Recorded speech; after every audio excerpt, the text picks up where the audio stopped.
வணக்கம். இந்த நிகழ்ச்சிக்கு அன்பு கூப்பிட்டாப்புல, அண்ணே நீங்கள் வரணும் அப்படின்னு. நான் ஆடியோ ரிலீஸ்லாம் வர்றதில்லப்பா, ரொம்ப வருஷமாக என்னோடய ஆடியோ ரிலீஸ் தான் வருது, ஒரு 12 வருஷமாச்சு, எதுக்கும் போனதில்லை, ஃபங்க்ஷன் போகிறதில்ல அப்படின்னு சொன்னேன். இல்லை நீங்கள் வரணுன்னாரு. தம்பி நான் ஊருக்கு போகிறேன், துபாய் போயிடுவோங்கிட்டான்ட்டு துபாய் போகிறேன் அப்படின்ட்டேன். அதுக்கப்புறம் வச்சிட்டாரு.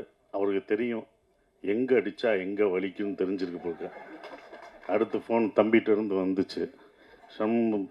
செம்ம வண்டி அடித்தாப்புல. அடித்தோன்னு, தம்பி சார் வர்றேன், நாளைக்கு தானே சொல்லிட்டாப்புல, நாளைக்கு காலையில் நான் வர்றேன். நான் வராமையா, கண்டிப்பாக வந்து உன வார்த்தை வருவேன் அப்படின்னு சொன்னேன்.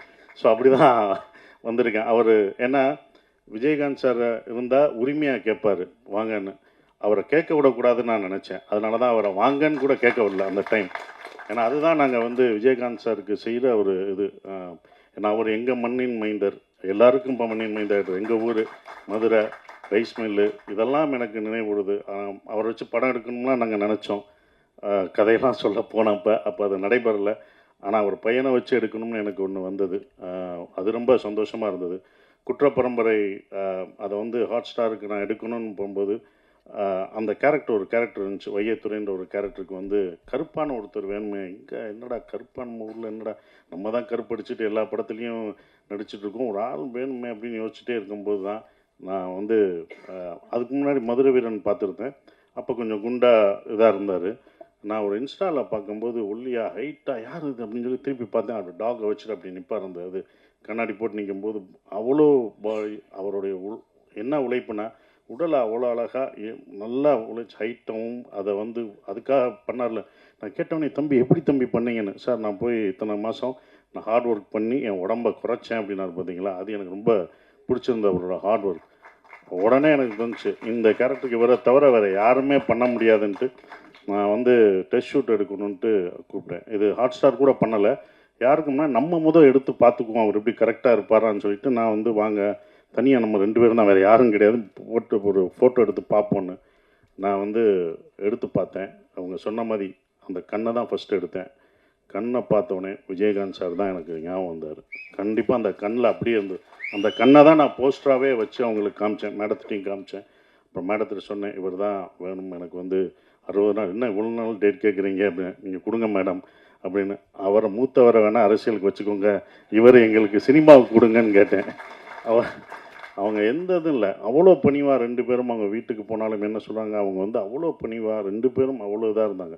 அவங்கள பார்த்து அடுத்த ஜென்ரேஷன் கற்றுக்கணும், அந்த எப்படி ரெஸ்பெக்டாக எப்படி இருக்காங்கன்றது கற்றுக்கணும். அப்புறம் மேடம் வந்து ஓகேன்னு சொன்ன பிறகு நாங்கள் வந்து அந்த படத்துக்கு இது பண்ணோம், ஒரு டெஸ்ட் ஷூட் எடுத்தோம். அவரை வச்சு இவங்களாம் நான் தான் 4 நாள் ஃபஸ்ட்டு நான் தான் படுத்தேன். அன்பு நான் தான் எடுத்தேன். 4 நாள் வச்சு நாங்கள் எடுத்தோம். அவர் கஷ்டப்படுத்தணும், அது வேறு விஷயம். அது ஒரு ட்ரெய்லர் ஷூட்டு, ஒரு ட்ரெய்லர் ஷாட்டு ஆந்திராவில் எடுத்தோம், தலக்கோணத்தில். அந்த ரிவரில் ஓடி வரணும், அது ரொம்ப கஷ்டமானது. செருப்பு போடக்கூடாது, அதில் ஓடி வரணும், குதிரை விரட்டிட்டு வரணும், குதிரையோடு ஓடி வரணும். குதிரையும் அவரும் வரும்போது 2 பேரும் ஒரே மாதிரி இருந்தாங்க.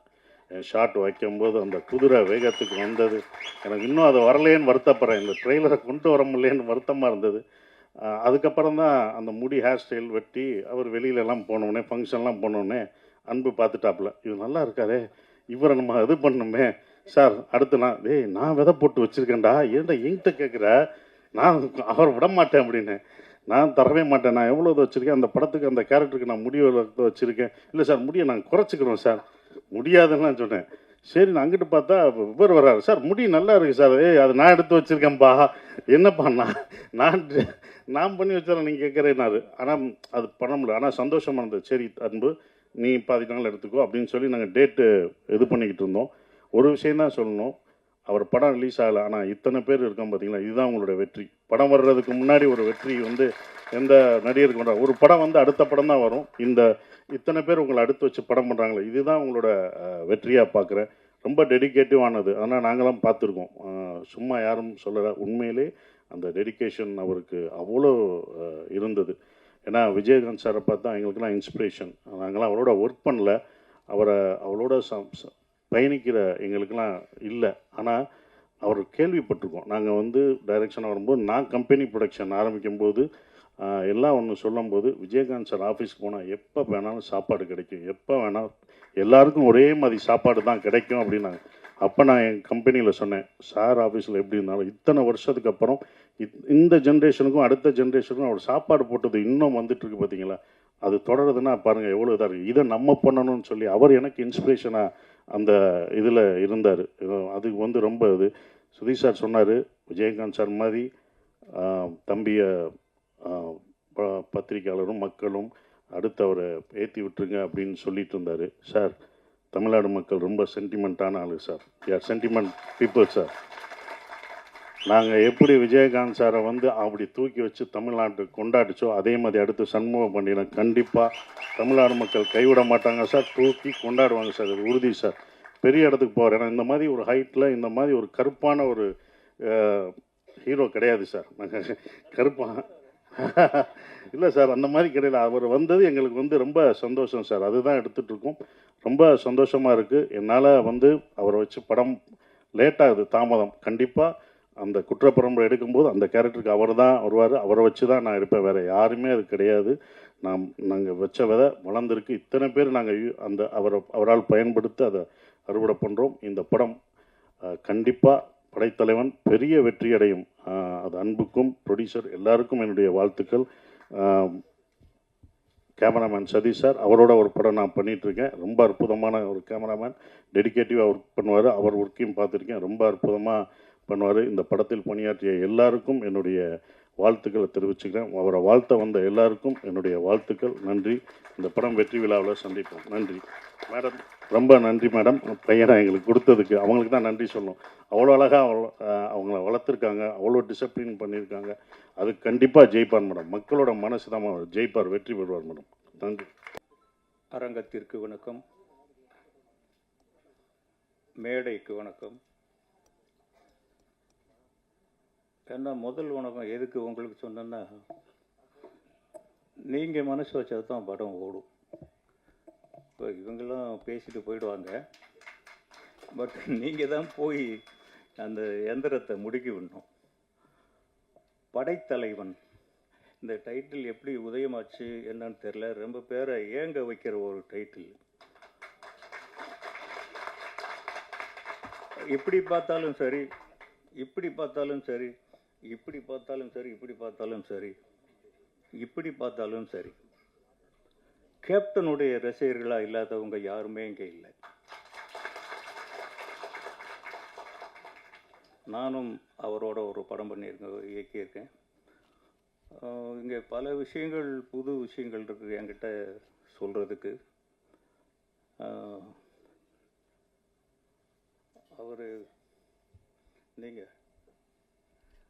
அவர் வந்து கேப்டனுடைய பிரதர்-இன்-லா. என் ராசாவின் மனசிலை, அதுதான் என்னுடைய முதல் படம். அந்த படத்திற்கு முதல்ல தேர்வானவர் அவர்தான். இது தெரியுமா யாருக்காவது? உங்களுக்கே தெரியாதா? ஆனா நடிக்கல, அவர் தான் முதல்ல வந்தார். அது ஏதோ நின்று போச்சு. இன்னொரு புதுமை என்னன்னா, என்னை ஒரு நடிகனாக நான் நடிச்சிருக்கேனா இல்லையா நிஜமாவே எனக்கு தெரியாது. அவர் இயக்குனர் என்ன சொன்னாரோ அதை நான் பண்ணேன்.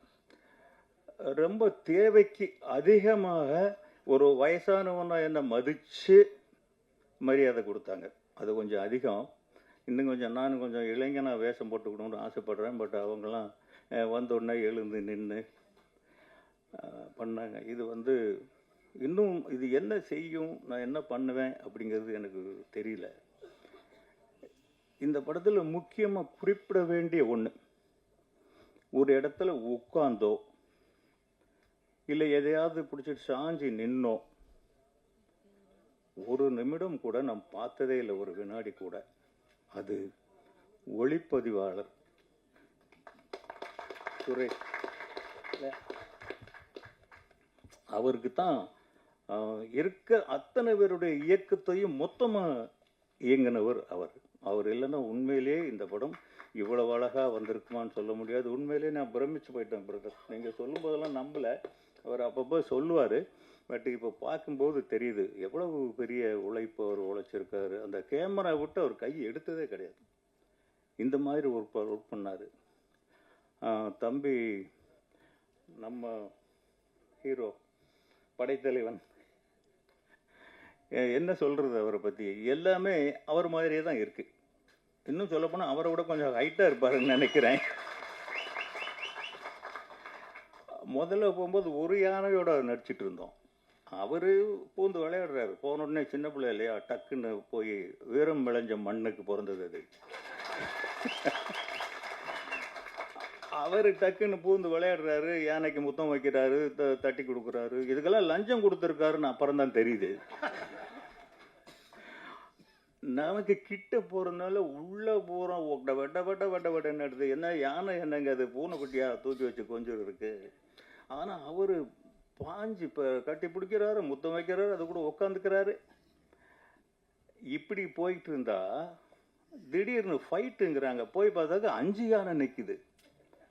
இப்போ ஒரு ஃபைட்டில் நீங்கள் ஒரு ஷார்ட் பார்த்துருப்பேங்க, அந்த நான் காலுக்குள்ளே இருந்து இப்படி சர்வன்னு வெளியில் வருது. எதை பற்றியுமே அவர் பயப்படவே இல்லை. அது ஒரு மான்குட்டிகளோட விளையாடின மாதிரி அவர் விளையாடினார். இதுக்கெல்லாம் ப்ராக்டிஸ் பத்தாது. பேசிக்கலி நமக்குள்ள ஒரு ஃபவுண்டேஷன் இருக்கணும். அது கேப்டன் போட்ட விதைங்கிறதுனால தான் அது இருக்கு. இல்லாட்டி இதுக்கு வேற எந்த விதமான ஆதாரம் இருக்கவே முடியாது. யாருங்க போய் யானையோட அந்த அளவுக்கு ஃபைட் பண்ணுவாங்க? புரட்சித் தலைவர் எம்ஜிஆர் நல்ல நேரத்தில் நடித்தார் யானைகளோட. இப்போ இவர் யானைகளோட நடிச்சிருக்காரு.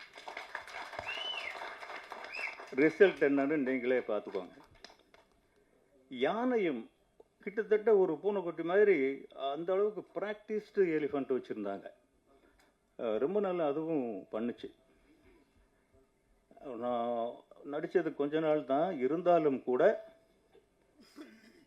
எவ்வளவு சிரமப்படணுமோ அவ்வளவும் பட்டாங்க, எவ்வளவு கஷ்டப்படணுமோ அவ்வளவும் பட்டாங்க. திடீர்னு ஷாட் வச்சா மழை வந்துடும், 2-3 நாளைக்கு ஷாட்டே இருக்காது. இதுக்கெல்லாம் எவ்வளவு கால்குலேஷன் ஆகும், எவ்வளவு கணக்காகும்னு ஒரு ப்ரொடியூசராக எனக்கு தெரியும். இதையெல்லாம் தாண்டி இன்னைக்கு இந்த அளவுக்கு இந்த படம் வந்து நின்று இருக்குன்னா அது அந்த தயாரிப்பாளர், டைரக்டர் அன்பு, இவங்களுடைய அசகாய சூரத்தனமான ஒரு சாதனைன்னு தான் சொல்லணும். இல்லாட்டி இந்த அளவுக்கு கொண்டு வர முடியாது. அது இந்த பாலக்காடுங்கிற ஊர், அது நம்ம பூலோக சொர்க்கம் மாதிரி ஒரு ஊருங்க. அதுக்குள்ளே தான் ஃபுல் ஷூட்டிங். ஒரு டேமுக்குள்ளே தண்ணி குறைஞ்சிருந்தது, அதுக்குள்ளே போய் எவ்வளவோ பெர்மிஷன், இது ஏகப்பட்ட சிக்கல். இப்போ கூட இன்னும் முழுசாக தீர்ந்து இருக்காது, இன்னும் கொஞ்சம் இருக்கும். படம் எடுக்கிறவங்களுக்கு மொத்த சிக்கலும் கடைசியில் தானே வரும், அது இருக்கும். இதையும் தாண்டி நீங்கள் ஜெயிப்பீங்க. எல்லோருக்கும் வணக்கம். ரொம்ப சந்தோஷமாக இருக்குது இந்த படத்தில் பண்ணதுக்கு. Thanks to Anbu sir for giving me this opportunity. And Premalatha ma'am and Prabhana, ரொம்ப தேங்க்ஸ் ஃபார் சப்போர்ட்டிங் அஸ்.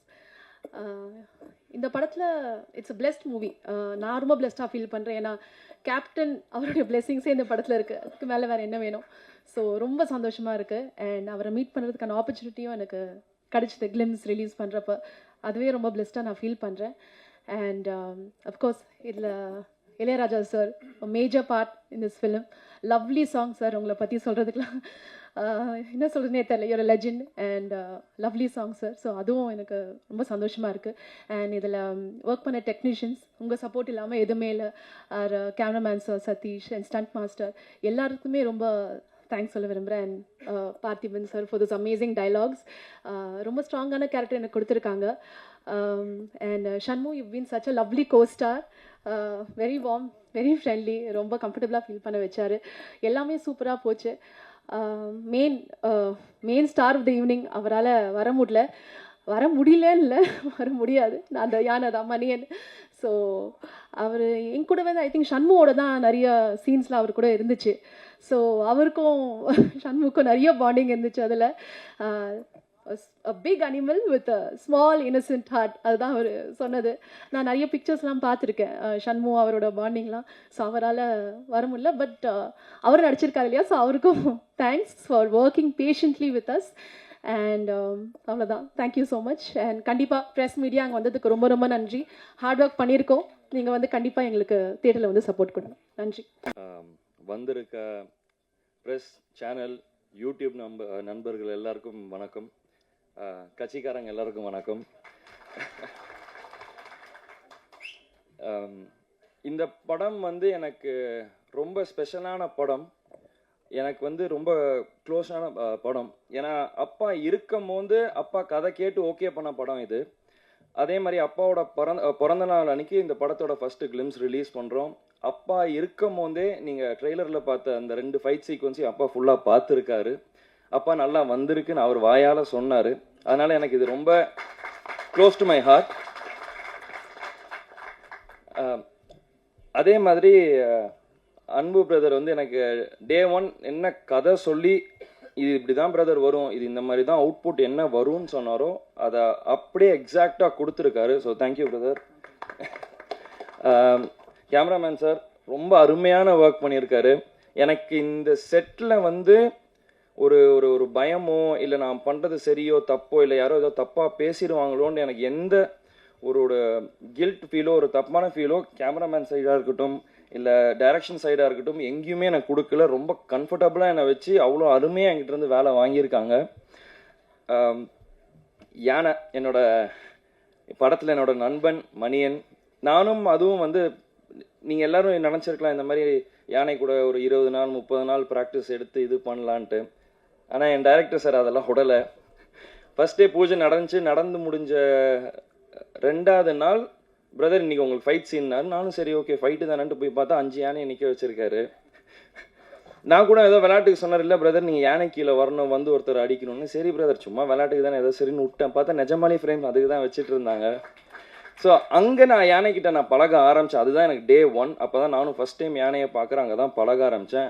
அப்போ எனக்கு அப்பா சொன்னது ஒன்று ரொம்ப நல்ல ஞாபகம் வந்துச்சு. அப்பா கள்ளழகரில் யானை கூட இருக்கும்போது அவர் தான் டெய்லி சாப்பாடு ஊட்டி விடுவார். அப்பா அது கூட ஃபுட்பால் விளையாடுவாருன்னு சொன்னார். சரி நம்மளும் பண்ணி பார்ப்போன்ட்டு அதுக்கு ஸ்வீட்டு பழம் டெய்லி அதுக்கு சாப்பாடு ஊட்டி விட ஆரம்பித்தேன். அப்போ சொல்லுவார் என்கிட்ட, இந்த மாதிரி யானை வந்து ரொம்ப பாசமானது, நீ அதை விட்டு உன்கிட்ட ஒன்ஸ் அட்டாச்ட் ஆயிடுச்சுன்னா அதை நீ விட்டு பிரிஞ்சா ரொம்ப கஷ்டப்படும் அது அப்படின்னாரு. நான் அது அப்போ எனக்கு தெரியாது. இங்கே நான் ஒரு யானையோட நடிக்கும் போது தான் அது எனக்கு தெரிஞ்சுது. ஃபர்ஸ்ட் ஷெட்யூல் முடிச்சுட்டு போகும்போது யானை 2 நாள் சிக்காச்சு. நாங்கள் திருப்பி அடுத்த ஷெட்யூல் வரும்போது அதுக்கு என்ன ஞாபகம் இருக்குமோ இருக்காதோன்னு எனக்கு ஒரு டவுட் இருந்தது. ஆனால் அது என்னை பார்த்தோன்னே ஓடி வந்து என்கிட்ட நின்று டான்ஸ் ஆட ஆரம்பிச்சிது. ஸோ அந்த பாண்ட் எனக்கும் அந்த யானைக்கும் ரொம்ப நல்லா க்ரியேட் ஆச்சு. முருகதாஸ் சார் சொன்னார், எங்கேயோ படித்தேன் அப்பா இந்த மாதிரி முடிஞ்சால் யானையை வாங்கிட்டு வரலான்னு சொன்னாருன்ட்டு. அதே தான் நானும் என் டைரக்டர்கிட்ட கேட்டேன், தமிழ்நாட்டில் அலோவ் பண்ணாங்கன்னா சொல்லுங்கள், நான் மணியனை கையோட கூட்டிகிட்டு போகிறேன் அப்படின்னேன். நீங்கள் படத்தில் பார்த்தா தெரியும், எனக்கும் அந்த யானைக்கும் உள்ள பாண்ட் வந்து ரொம்ப உண்மையாக க்ளோஸாக இருக்கும். படைத்தலைவன் வந்து நீங்கள் மற்ற எந்த படத்தோடையும் நீங்கள் கம்பேர் பண்ண முடியாது. கும்கி கூடயோ மற்ற எந்த படத்தோடையும் கம்பேர் பண்ண முடியாது. இது கம்ப்ளீட்டாக ஒரு டிஃப்ரெண்ட்டான கதை. ஒரு யானைக்கும் ஒரு அதோட ஃப்ரெண்டுக்கும் இருக்கிற கதை. இது நீங்கள் வந்து எல்லாருமே எப்படி நீங்கள் ரிலேட் பண்ண முடியும்னா, உங்கள் எல்லாருக்கு வீட்லேயும் ஒரு நாய்க்குட்டி இருக்கலாம், ஒரு பூனை இருக்கலாம். அதுக்கு ஒரு பிரச்சனைனா நீங்கள் எப்படி ஃபீல் பண்ணுவீங்க, அதே தான் எனக்கு ஏன் யானை இந்த படத்தில். ஸோ இது எல்லாருக்குமே நல்லா ரிலேட் ஆகும். எல்லாரும் என்னை இந்த மாதிரி அப்பாவை பார்த்த மாதிரி இருக்குன்றாங்க. எனக்கு அது தெரியல. நான் முடிஞ்ச அளவுக்கு என்னோட பெஸ்ட் இந்த படத்தில் கொடுத்துருக்கேன். இன்னும் பெட்டராக பண்ணிகிட்டே வருவேன், இன்னும் பெட்டர் ஆகிட்டே வருவேன் கண்டிப்பாக. அதே மாதிரி சசிகுமார் சார் தான் சொன்னார், நான் அவர் இதில் தான் ஃபஸ்ட்டு பண்ணேன்ட்டு. இந்த படத்தில் வந்து கேமரா முன்னாடி ஒரு பயம் இல்லாமல் நடிக்கிறதுக்கு ஒரு காரணம் சசிகுமார் சார் தான். ஏன்னா நான் ஒரு 10 வருஷம் கழிச்சு நான் திருப்பி ஒரு கேமரா முன்னாடி வந்து நிற்கிறேன், ஒரு படம் பண்ணுறேன் அப்படின்னும் போது யாராக இருந்தாலும் ஒரு கேமரா முன்னாடி அத்தனை பேர் முன்னாடி நடிக்கணுன்றது அப்போ வந்து ஒரு பயம் இருக்கும். அது எனக்கு கம்ப்ளீட்டாக எதுவுமே இல்லாமல் அன்றைக்கி ஒரு 4 நாள் ஷூட் எடுத்தார். அவர் கொடுத்த கான்ஃபிடென்ட்னால தான் எனக்கு இந்த படம் நல்லா ஃப்ரீயாக பண்ண முடிஞ்சுது. அதனால தான் எனக்கு பொன்ராம் சாரோட படமும் ஒரு இது இல்லாமல் பண்ண முடிஞ்சுது. அதே மாதிரி பொன்ராம் சாரோட படத்துலையும் நான் இப்போ ஒர்க் பண்ணிட்டு இருக்கிறது வந்து அவரையும் என்னை ரொம்ப நல்லா கம்ஃபர்டபுளாக வச்சுக்கிட்டாரு. இப்போ நான் எப்படி இவரை பிரதர்ன்றோன்னா நான் அவரை சாருன்னுவேன். ஆனால் அங்கேயும் நாங்கள் வந்து இப்போ அவர் வருத்தப்படாத வாலிபர் சங்கம் எப்படி எடுத்தாரோ அதை சொல்லிட்டு இருந்தார். இந்த மாதிரி நாங்கள் எல்லாம் ஒன்றா உட்காந்து தான் பேசி காமெடி கிரியேட் பண்ணுவோம், நாங்கள் அப்படி தான் நாங்கள் இது பண்ணுவோம், நீங்களும் பழகிடுவீங்க அப்படின்னாரு. நிஜமாலே அதே மாதிரி தான் போச்சு. இன்னும் அந்த மாதிரி தான் போயிட்டுருக்கு. ஸோ நாங்கள் ஒரு காமெடி சீக்வன்ஸ் எடுத்தாலும் சரி, ஃபைட் எடுத்தாலும் சரி, மொத்த ஆர்டிஸ்ட் பொன்ராம் சார் எல்லாம் ஒன்றா உட்காந்து ஒரு சீனை பேசிட்டு தான் பண்ணுவோம். So thank you sir. Murugadoss sir, நீங்கள் சொன்னீங்க கேப்டன் பிரபாகரன் நீங்கள் நிறையா ரிப்பீட் ஆடியன்ஸாக நீங்கள் போய் பார்த்தீங்கன்ட்டு. நான் அப்படி பார்த்த படம் வந்து ரமணா சார். ஸோ அது எனக்கு ரொம்ப பிடிச்ச படம். நீங்கள் ரமணா 2 என்னை வச்சு எடுக்கணுன்றீங்க. Thank you so much. It means a lot to me sir. ஏன்னா என்னோட ஒன் ஆஃப் த ஃபேவரட். நான் ரமணா நான் அம்மா கிட்ட கூட சொல்லியிருக்கேன். இந்த மாதிரி நிறையா இன்டர்வியூஸ்லையும் கேட்டிருக்காங்க, உனக்கு ரீமேக் பண்ணணுன்னா எந்த 2 படம் இல்லை எந்த இது படம்னா எனக்கு ஃபஸ்ட்டு சத்ரியன்வேன், அதுக்கு அடுத்து எனக்கு ரமணா தான். So thank you so much sir. அனைவருக்கும் வணக்கம். இந்த இடத்துல நான் வந்து ஒரு ஆட் மேன் அவுட்டாக இருக்கிற மாதிரி எனக்கு இருக்குது. ஏன்னா மாமாவும் சரி ப்ரொடியூசராக இருந்து அரசியலுக்கு வந்திருக்காங்க, அம்மாவும் சரி சின்ன வயசுலேருந்து சின்ன வயசுல கல்யாணத்து ஆரம்பத்துலேருந்து அப்பாவோட பல கதைகள் கேட்டிருக்காங்க, எல்லாத்துலேயும் இருந்து அரசியலுக்கு வந்தாங்க. ஆனால் நான் எந்த விஷயமும் இல்லாமல் கேப்டனை மட்டுமே பார்த்து ஒரு ரசிகராக, கேப்டன் எப்படி எங்கள் அப்பாவை தாண்டி ஒரு ரசிகராக சின்ன வயசுல அப்பாவை நான் பார்த்துட்டு இருப்பேன். இந்த வாட்டி என்னை ஒரு சினிமா மேடைக்கு கூப்பிட்டு பேச வைக்கும்போது உண்மையிலேயே எனக்கு கொஞ்சம் வெக்கமாக இருக்குது, ஷையாக இருக்குது. நீங்கள் இங்கே இருக்கணுமா நான் அப்படின்ட்டு எனக்கு இருக்குது. இருந்தாலும் சண்முக பாண்டியன் ஒரு அண்ணன் இருக்கிறதுனால அப்பா எப்பயுமே சொல்லுவார், அண்ணன் தம்பிங்க எப்பயும் ஒற்றுமையாக இருக்கணும்ன்ட்டு. எங்கள் அப்பாவோட வார்த்தைக்கு மதித்து அதனால் இன்றைக்கி வந்து என் தம்பிக்கு ஒரு சப்போர்ட்டாக இருக்கணும்னு இந்த வந்திருக்கேன். படைத்தலைவன் படம் ஆரம்பத்திலேருந்து கதை கேட்கறதுலேருந்து நம்ம பார்த்திபன் சார் இருக்கட்டும், அன்பு சாராக இருக்கட்டும், எல்லாரும் வந்து கதை சொல்கிறதுலேருந்து நானும் தம்பியும் இந்த கதைகள் கேட்டிருக்கோம். உண்மையிலேயே ஒரு நல்ல படம், நல்ல கதை படைத்தலைவன். நிச்சயம் எல்லாரும் சொல்கிற மாதிரி தமிழ் சினிமாவில் ஒரு மிகப்பெரிய ஒரு ஆக்ஷன் ஹீரோவை இன்ட்ரடியூஸ் பண்ணுற ஒரு படமாக படைத்தலைவன் இருக்கும். ஏன் இதை சொல்கிறேன்னா, யார் எப்படி சொல்கிறோம் எனக்கு தெரியல. நான் எப்பயுமே சொல்லுவேன் எல்லா மேடையிலும், எங்கள் அப்பாவோட ஃபஸ்ட்டு ஃபேன் நான் தான் அப்படின்றதான். கேப்டன் பிரபாகர் அப்போ இருக்கும், இந்த விஜய பிரபாகர் பிறந்தேன். அதனால் எப்பயுமே நான் ஃபஸ்ட்டு ரசிகர் அப்பாவுக்கு நான் தான் சொல்லுவேன். அதே மாதிரி ஷம்முக்கும் ஒரு ஃபஸ்ட்டு ரசிகராக நான் தான் சொல்லுவேன். ஏன்னா அவன் பண்ண சகாப்தமாக இருக்கட்டும், மதுரை வீரனாக இருக்கட்டும், இப்போ பண்ண படைத்தலைவனாக இருக்கட்டும், நெக்ஸ்ட் வர கொம்பு சீவியாக இருக்கட்டும், எத்தனையோ படங்கள் பண்ணாலுமே அந்த சகாப்தம் படம் பண்ணும்போது மலேசியாவில் ஒரு ஷூட்டிங் ஷூட் பண்ணும்போது 100 ஃபீட்லேருந்து ஆக்ஷன் நாங்கள் கேப்டன் வந்து இல்லை டூப்லாம் போடலாமா என்னென்னு கேட்டுட்ருக்காரு. இவர் ஜம்ப் பண்ணிட்டான் மேலேருந்து, எந்த பயமும் இல்லாமல். ஒரு 19 வயசு பையனாக இருக்கும்போது எந்த ஒரு விஷயமும் இல்லாமல் அங்கேருந்து ஜம்ப் பண்ணிட்டாப்புல. ஸோ அப்போ அப்பாவுக்கே வந்து பயம் வந்துருச்சு. என்ன நீ பார்த்து குதிச்சிட்ட, நான் டூப் போடலாம் ஏதாச்சும் ரோப் கட்டலான்னு நீ பார்த்து தைரியமாக குதிச்சிட்ட அப்படின்ற போது ஷம்மு சொன்னாப்புல, கருப்பணிலா படத்தில் ஹெலிகாப்டர் நீங்கள் ரோப்பே இல்லாமல் தொங்கிட்டு வந்தீங்களே,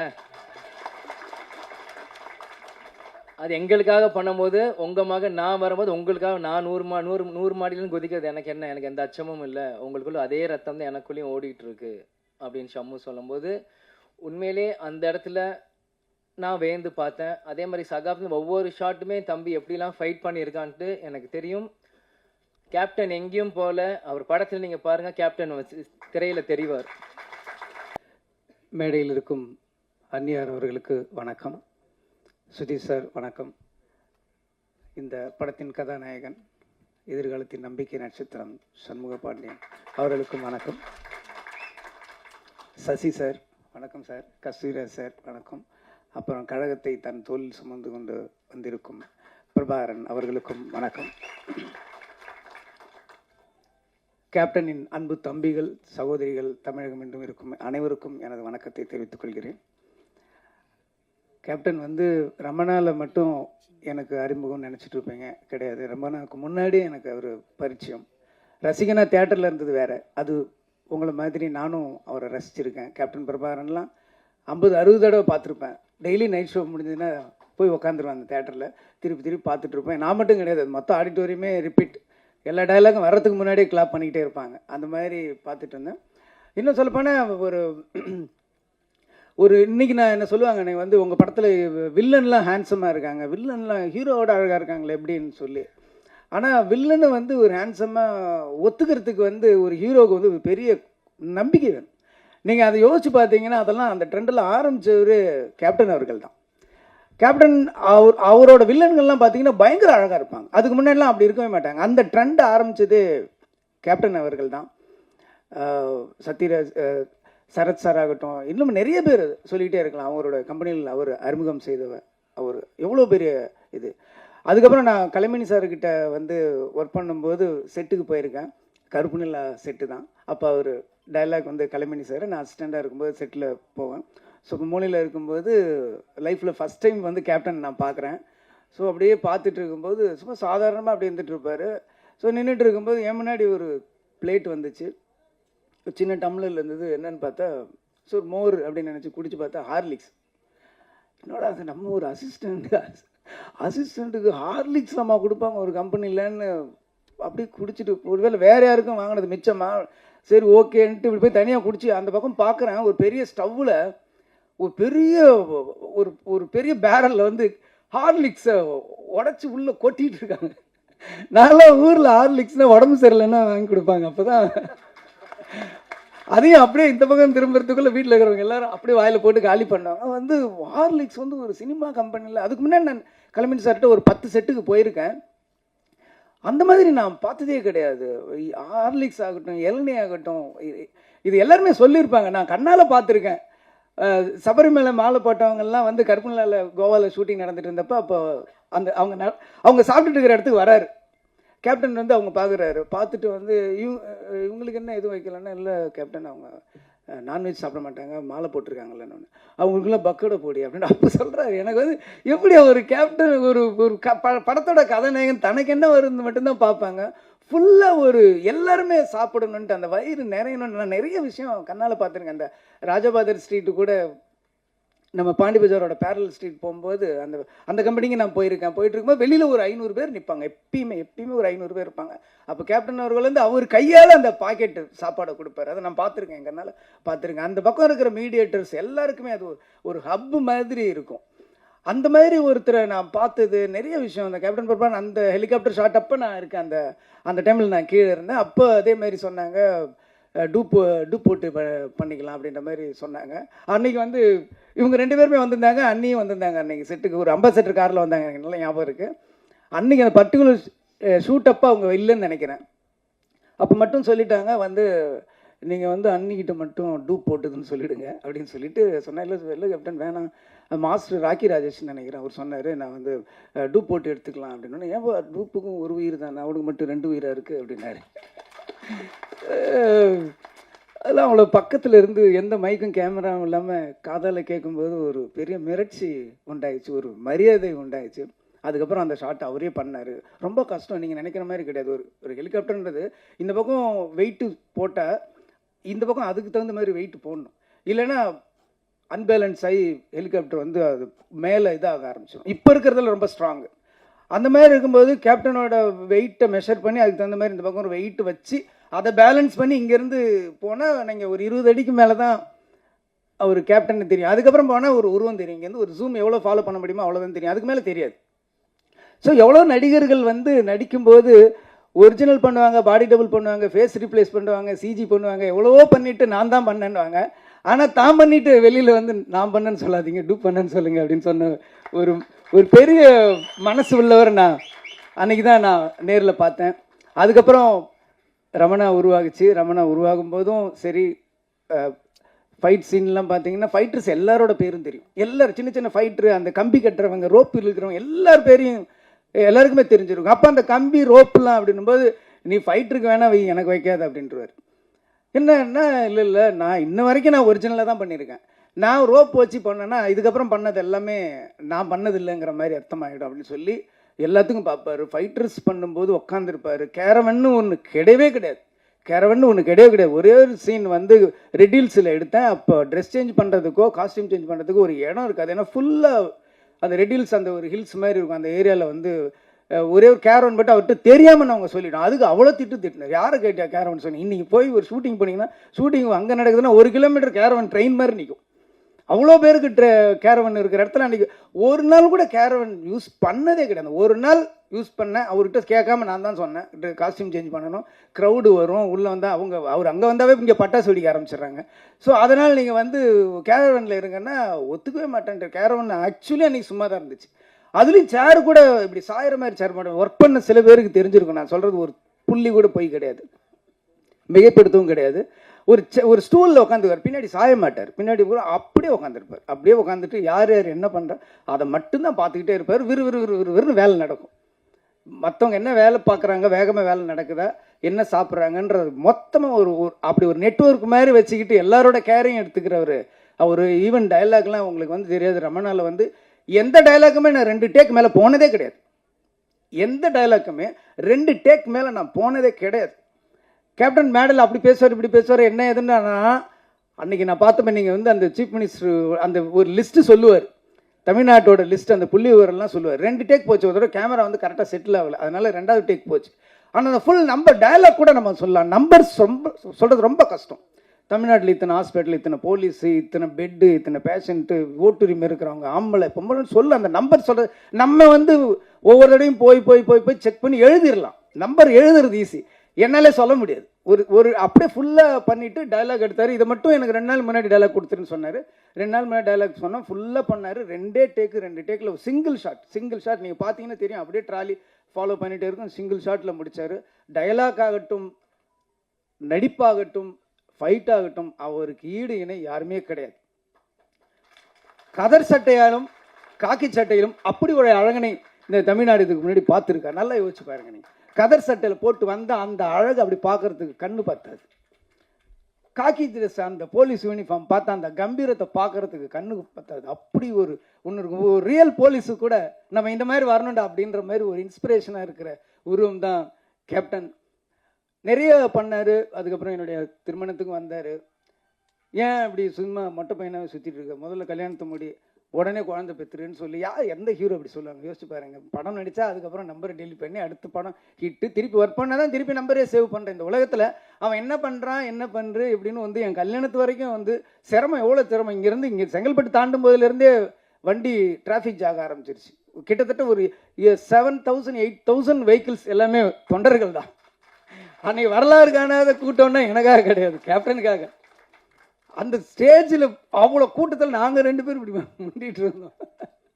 அவ்வளோ ஒரு வரலாற்று சிறப்பு மிக்க ஒரு திருமணமாக என்னுடைய திருமணத்தை மாற்றின ஒரு கேப்டன் அவர்கள். ஒரு அற்புதமான மனிதர். இங்கே வந்து கஸ்தூராஜா சார் வந்து நானும் ஒர்க் பண்ணியிருக்கேன்னு எனக்கு சின்ன பொறாமையாக இருந்தது. ஏன்னா எனக்கு மட்டும்தான் அந்த பெருமை இருக்கும்னு நினச்சேன். அவரும் ஒர்க் பண்ணியிருக்காரு. ஸோ அந்த ஒரு மனிதரை வந்து நம்ம அவ்வளோ பக்கத்தில் இருந்து என் வாழ்க்கையில் வந்து நான் 1 வருஷத்தை அவரோட கழிச்சிருக்கேன் போது அந்த ஒவ்வொரு நினைவுகளும் என் வாழ்க்கையில் எப்பயுமே எதிரொலிச்சிக்கிட்டு இருக்கும். அவர் குரல் எப்பயுமே என் காதில் கேட்டுக்கிட்டே இருக்குங்கிற போது எனக்கு ரொம்ப அதை விட ஒரு பெருமை என்ன இருக்க முடியும். அப்படி ஒரு மனிதர் நம்ம மண்ணில் இருக்குது இருந்தார். ஒரு பெரிய நம்ம வாழ்க்கையில் எப்பயுமே நம்ம கடவுள் வந்து எப்பயோ ஒரு வழி வந்து நமக்கு என்றைக்குமே ஒரு இழப்பையும் ஒரு பிரிவையும் நமக்கு வந்து யாராலையுமே ஈடு செய்ய முடியாது. எந்த மருந்தாலும் அதற்கு அதை ஆற வைக்கவும் முடியாதுன்றது வந்து கேப்டனுடைய இழப்பு. இருந்தாலும் கேப்டன் ஒரு அற்புதமான 2 சிங்கக்குட்டிகளை கொடுத்துருக்காரு. கேப்டன் வந்து எல்லாருக்கும் எல்லாமே கொடுத்துருக்காரு. ஆனால் யாருக்குமே கொடுக்காத ஒன்றே இந்த படத்தோட ஹீரோ கொடுத்துருக்காரு. அவரோட 2 கண்கள். அந்த கண்ணு போதும் கேப்டன் பார்க்குற மாதிரி அப்படியே இருக்குது. எவ்வளோ பேருக்கு இண்டஸ்ட்ரியில் இருக்கிற ஒரு வாழ்க்கை கொடுத்துருக்காரு. ஆர் சுந்தரராஜன் மாதிரி சார் மாதிரி ஒரு வில்லேஜ் படத்தில் நடிப்பார். அந்த பக்கம் பார்த்தா ஆர்மியோட ஃபைட் பண்ணிட்டு இருப்பார். ஃபில்ம் இன்ஸ்டிடியூட்டோட இன்னும் அடையாறு ஃபில்ம் இன்ஸ்டியூட் அந்த டைமில் வந்து அவ்வளோ இன்றைக்கி இருக்குது விஸ்காம் அவ்வளோ இருக்குது. அன்றைக்கி டைமில் அடையார் ஃபில்ம் இன்ஸ்டியூட் வந்து உள்ளே வந்தது Aabavanan sir, Selvamani sir, Udhayakumar sir, அவ்வளோ பேர் இன்ஸ்டியூட்டில் அந்த டிஎஃப்டிலேருந்து வெளில வந்ததுக்கு எல்லாமே ஒரே காரணம் வந்து கேப்டன் அவர்கள் தான். இன்றைக்கி வந்து நடிகர் சங்கம் ஆகட்டும் எவ்வளோ பேரை உருவாக்கியிருக்காரு. அவர் வீட்டிலேருந்து ஒரு பையன் வந்து நம்ம இண்டஸ்ட்ரிக்கு வந்திருக்காருன்னும் போது நம்ம வந்து 2 கையை விரித்து அவருடைய வாரி அணைச்சிக்கணும் அவரை. அது வந்து அவர் சொன்ன மாதிரி இது கேட்கறதுக்கு எனக்கு உரிமை இருக்குன்னு சொல்றாரு. என்ன செய்யறதுக்கு எங்களுக்கு கடமை இருக்குங்கிறது தான் உண்மை. அதனால பத்திரிகை நண்பர்கள் ஒரு 2-3 படத்துக்கு அவர் படங்களில் நல்லதை மட்டும் எழுதுங்க. நம்ம அதுக்கப்புறம் நம்ம ஒரு கரெக்டாக பார்த்துக்கலாம். ஆனால் அந்த ஃபர்ஸ்ட் என்கரேஜ் பண்ண வேண்டியது உங்கள் கையில் தான் இருக்குது. இண்டஸ்ட்ரியில் இவ்வளோ பேர் என்ன மாதிரி எவ்வளோ பேர் வாழ்ந்துட்டுருக்காங்க, எவ்வளோ பேர் எத்தனையோ வயிறுகள் இன்னமும் சாப்பிட்டுட்டு இருக்கிறதுக்கு அவர் காரணமாக இருந்திருக்காரு.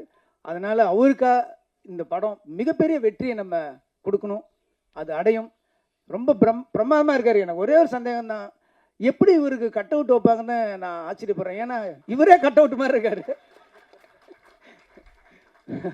இவ்வளோ ஒரு கம்பீரமான ஒரு கதாநாயகன் தமிழ் சினிமா கிடச்சிருக்காரு. ரொம்ப சந்தோஷமாக இருக்குது. வளர்ந்து வாங்க, ரமணா 2 எடுப்போம். திருப்பியும் வந்து நம்ம கேப்டனை வந்து நம்ம காட்டுவோம். இந்த படம் ரொம்ப அற்புதமாக இருக்குது. யானை வச்சு பண்ணியிருக்காரு. யானையும் ஒரு சிங்கம் நடித்த மாதிரி தான் இருந்துச்சு எனக்கு பார்க்கும்போது. கள்ளழகர்லேயும் கேப்டன் அவர்கள் வந்து யானையோட நடித்தார். அப்போ ஒரு இன்டர்வியூக்குள்ள நான் படித்த ஞாபகம் இருக்குது. நான் வந்து யானை வந்து அப்படியே ஒரு குழந்தை மாதிரி பிஹேவ் பண்ணுது, நானே ஒரு யானை வாங்கலான்னு இருக்கேன் அப்படின்னு ஏதோ ஒரு இன்டர்வியூவில் அவர் சொன்னது மாதிரி நான் படித்த ஞாபகம் இருக்குது. அவ்வளோ ஒரு அற்புதமானவர். இன்னும் சொல்லப்போனால் ரொம்ப கடினமான உழைப்பாளி. சேலத்திலேருந்து ஒரு இதுலேயும் நான் பத்திரிகையில் படித்தேன். சேலத்திலேருந்து ஊட்டிக்கு பைக்கிலே ஷூட்டிங்க்கு போனார் அப்படின்லாம் நான் படிச்சிருக்கேன். அவ்வளோ கடுமையான உழைப்பாளி. உழவன் மகன் படத்தில் வந்து ஏவிஎம் ஸ்டுடியோவில் 2 ஃப்ளோரில் வந்து ஒரு ஃப்ளோரில் வந்து ஃபைட் எடுத்துகிட்டு இருக்காங்க. ரிலீஸ் ஃபிக்ஸ் பண்ணியாச்சு. ஒரு ஃப்ளோரில் வந்து ஃபைட் எடுத்துகிட்டு இருக்காங்க, இன்னொரு ஃப்ளோரில் வந்து சாங் எடுத்துகிட்டு இருக்காங்க. ஸோ இங்கே ஒரு யூனிட், இங்கே ஒரு யூனிட் இருக்குது. இங்கே ஃபைட் பண்ணுறாரு, அங்கே போய் சாங் நடிச்சிட்டு வர்றாரு. 2 பேர் மாற்றி ஒரு 4-5 டேஸ் கூட நடித்தவங்க. ராதா இவங்க எல்லாமே மயங்கி விழுந்துட்டாங்களாம். அப்போவும் ஹார்ட் ஒர்க் பண்ண ஒரு அற்புதமான ஒரு ஸோ கேப்டன் வந்து எல்லாத்துலேயுமே ஒரு 100 மார்க் வாங்கினவர். உழைப்புலையும் சரி.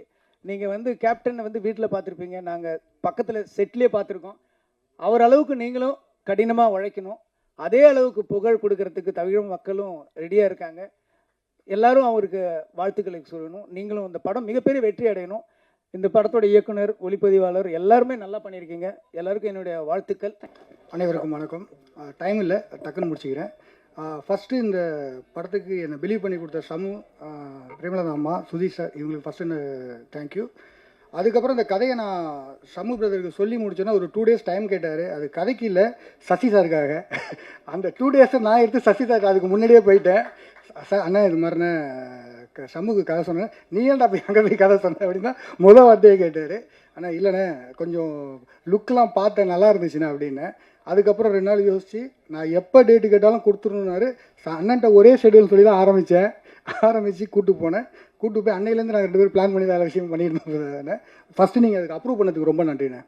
அதுக்கப்புறம் இந்த படத்தை பல துரோகங்கள், பல தடைகளை தாண்டி நீங்கள் இந்த படத்தை கொண்டு வந்துட்டேன். கண்டிப்பாக இந்த படத்துக்கு உங்களோட சப்போர்ட் எனக்கு ரொம்ப ரொம்ப முக்கியம்.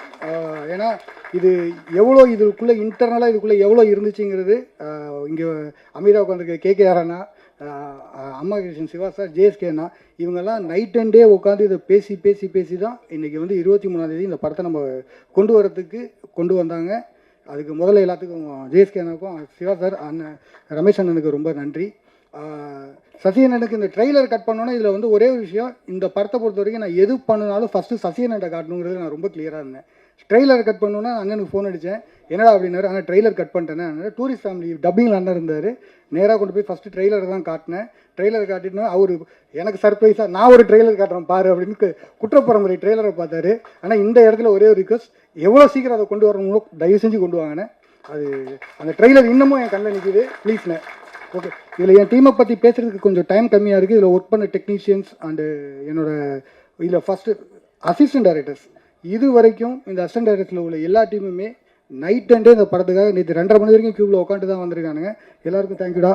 எனக்கு டைம் இல்லை. ஓகே, இது பிரேமலதாமா, உங்கள் வார்த்தைப்படி இந்த படத்தை 23 கொண்டு வந்துட்டேன். கேப்டன் ஃபேன்ஸ் கண்டிப்பாக இந்த படத்தை சப்போர்ட் பண்ணுங்க. வேறு எந்த சப்போர்ட்லையும் இந்த படத்தை கொண்டு வரல. உங்களை முழுக்க உங்களை நம்பி மட்டும்தான் இந்த படம் வெளில வருது. 23ஆம் தேதி தேட்டரில் கண்டிப்பாக மீட் பண்ணுவோம். Thank you so much. அனைவருக்கும் வணக்கம். படைத்தலைவனுடைய ஆடியோ ரிலீஸுக்கு இங்கே வந்திருக்கும் பத்திரிகை சகோதரர்களுக்கும், யூடியூப் சேனலை சேர்ந்த அனைத்து சகோதரர்களுக்கும், எங்கள் உயிரில் கலந்த தேசிய முற்போக்கு திராவிட கழகத்தினுடைய அனைத்து நிர்வாகிகளுக்கும், மகளிர் அணி சகோதரிகளுக்கும், மேடையிலே வீற்றிருக்கும் கேப்டனுடைய திரைப்படங்களை டைரக்ட் செய்த மூத்த சகோதரர் கஸ்தூரி ராஜா அவர்களுக்கும், ரமணா படத்தை டைரக்ட் செய்த முருகதாஸ் அவர்களுக்கும், வீரம் விளஞ்சமன் அவர் யாருன்னா கஸ்தூரி ராஜா சார், இங்கே சிவா சார் இருக்காரு. கேப்டனின் தம்பியாக பல ஆண்டு காலம் வாழ்ந்தவர் சிவா. என்னுடைய அன்பு சகோதரர் சுதீஷ் அவர்களுக்கும், இந்த படைத்தலைவனில் யாரெல்லாம் உழைத்தீர்களோ அனைத்து ப்ரொடியூசர்ஸ்க்கும், எஸ்பெஷலி கேமராமேன் அவர்களுக்கும், இந்த படத்தினுடைய ஹீரோயின் அவர்களுக்கும், அவரது தாயார் அவர்களுக்கும், இந்த படத்தினுடைய டைரக்டர் அன்பு அவர்களுக்கும், இந்த மேடையிலே வீற்றிருக்கும் என்னுடைய 2 புதல்வர்களுக்கும் கேப்டன் சார்பாகவும் உங்கள் அனைவரின் சார்பாகவும் என்னுடைய பணிவான வணக்கங்களை தெரிவிச்சுக்கிறேன். தேர்தலில் அரசியல் மேடைகளில் நான் பேசியதை நீங்கள் எல்லாரும் பார்த்துருப்பீங்க. சினிமா ஃபங்க்ஷனில், அதுவும் ஒரு ஆடியோ லான்ச்சில் பேசுறது இதுதான் நான் ஃபஸ்ட் டைம். சகாப்தம் படம் ரிலீஸ் ஆனப்போ கேப்டன் இருந்தாங்க. அப்போது என்னை பேச சொல்லி அழைச்சார். நான் சொன்னேன், இல்லை இது சினிமா, அதனால் நீங்கள் மற்றவங்கெல்லாம் டெக்னீஷியன்ஸ்லாம் பேசட்டுங்க, நான் பேசலை அப்படின்னு சொன்னேன். மேபி அது தப்போ அப்படின்னு நான் ஃபீல் பண்ணுறேன். ஏன்னா கேப்டன் ஒரு அம்மாவா நீ அவனை ஸ்டேஜில் நீ வாழ்த்தணும் அப்படின்னு கேப்டன் சொன்னார். அன்றைக்கி சரி சினிமா ஃபங்க்ஷனில் நம்ம எதுக்கு பேசணும் அப்படின்னு நினச்சேன். பட் நான் இன்னைக்கு சொல்கிறேன், சண்முக பாண்டியன் அம்மாவா மட்டும் கிடையாது, உங்கள் அன்பு சகோதரியாக கேப்டன் பெற்றெடுத்த சண்முக பாண்டியனை இனிமேல் உங்களிடம் நான் ஒப்படைக்கிறேன். பத்திரிகை நண்பர்களிடமும் தமிழக மக்களிடமும் நான் சினிமா துறையை சேர்ந்த அனைவரிடமும் அவரை நான் ஒப்படைக்கிறேன். எல்லாரும் பேசுவாங்க, நிறைய நான் பார்த்துருக்கேன். கேப்டன் கூட 33 வருஷம் வாழ்ந்திருக்கேன். கேப்டனை பற்றி பேசுறது இன்னைக்கு அவர் மறைவுக்கு பிறகு டெய்லி அத்தனை யூடியூப்ஸ்லையும் கேப்டனுடைய பழைய காலிய நினைவுகள், பேச்சுக்கள் எல்லாம் வரும்பொழுது கேப்டன் அப்படி பண்ணார், இப்படி பண்ணார், நிறைய விஷயங்கள் நான் பார்க்குறேன். கேப்டனுடைய 2 புதல்வர்கள். கேப்டனுக்கு 2 தொழில், ஒன்று சினிமா, இன்னொன்று அரசியல். கேப்டனும் நானும் இது அவங்க 2 பேரும் பிறந்த போதே முடிவெடுத்த ஒரு விஷயம். அப்பாவின் பாதையில், சிங்கப்பாதையில் விஜய் பிரபாகர் அவர்களும், யானை பாதையில் இளையவர் சண்முக பாண்டியன் அவர்களும் அவங்க அப்பாவுடைய கனவு லட்சியத்தை நிச்சயமாக வென்றெடுப்பார்கள் என்பதில் ஒரு அம்மாவை எனக்கு எந்த டவுட்டுமே கிடையாது. ஏன்னா கேப்டன் நானும் அவங்கள அப்படி தான் வளர்த்துருக்கோம். கேப்டன் சொல்லுவார், சொல்லி சொல்லி வளர்ப்பார். பிரபாவை அண்ணான் தான் சொல்லணும், தம்பி. அது மட்டும் என்னைக்கு கடைசி வரைக்கும் அவர் ஒத்துக்கல. அதையும் இன்னைக்கு வரைக்கும் சண்முக பாண்டியன் அதை கரெக்டாக கீப் அப் பண்ணுறாரு. ஏன்னா அந்த பாண்டிங், அந்த ரெஸ்பெக்ட், அது இருந்தால் தான் நம்ம வாழ்க்கையில் ஒற்றுமையாக பல சாதனைகளை செய்ய முடியும் என்பதில் கேப்டன் உறுதியாக இருந்தார். அதையே பிள்ளைகளுக்கும் நாங்கள் சொல்லி கொடுத்து அவங்கள வளர்த்துருக்கோம். நீங்கள் எல்லாரும் சொன்னீங்க, டவுன் டு எர்த்தாக இருக்காங்க, அப்பா மாதிரியே உதவி செய்கிறாங்க, எல்லாரோடையும் சகஜமாக பழகுறாங்க அப்படின்னு. இன்னைக்கு இல்லை, இன்னும் எத்தனை ஆண்டு காலம் ஆனாலும் உச்ச நட்சத்திரமாக சண்முக பாண்டியன் அவர்கள் வந்தாலும் இன்னைக்கு எப்படி உங்க அத்தனை பேரிடமும் எளிமையோடும் உங்கள் அன்பு சகோதரர் போல டவுன் டு எர்த்தா இருக்காரோ அப்படிதான் இருப்பார். ஏன்னா சின்ன கை குழந்தை கேப்டன் மேக்கப் போடுவார். 6 மணிக்கெல்லாம் கேப்டன் கிளம்புவார். உங்களுக்கு எல்லாருக்கும் தெரியும். 9 o'clock வித் மேக்கப் ஷூட்டிங்கில் இருக்கணும்னா 6 o'clock இறங்கி கீழே வந்துடும் எங்கள் ரூம் மேலே. கை குழந்தை அவனை தூக்கிட்டு நானும் கீழே வந்துடுவேன். ஏன்னா அவருக்கு நான் டிஃபன் கொடுக்கணும், அவருக்கு வேண்டிய எல்லாம் செய்யணும்னு. அப்படியே பார்த்துக்கிட்டு இருப்பான் அவங்க அப்பாவை. அப்போ ரொம்ப கைக்குள்ள அழுகுவான், ரொம்ப ஜாஸ்தி. எதுக்கு இவன் அழுகிறான்? மூக்கில் லைட்டாக அப்புறம் ஒழுகும் அவருக்கு.